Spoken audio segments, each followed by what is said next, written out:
Mau isi minyak budi 95 ada 3 cara. Cara 1, bawa IC pergi kaunter. Tunjuk kaunter IC awak.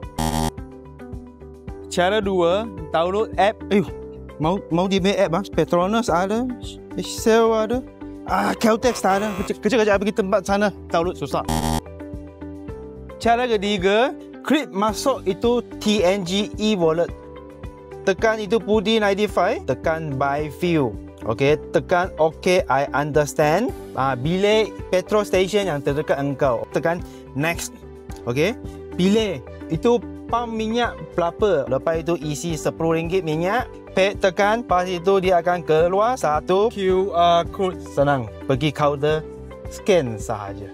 Sudah settle. So, 3 cara I sudah tunjuk korang. Mau malah pakai mana satu cara, pilih sendiri. Tapi pada saya, Wong, I akan pilih TNG e-wallet. Kenapa? Dia yang paling senang. Tak payah pergi show IC. Tak payah download banyak-banyak app. Satu app saja boleh guna di semua stesen.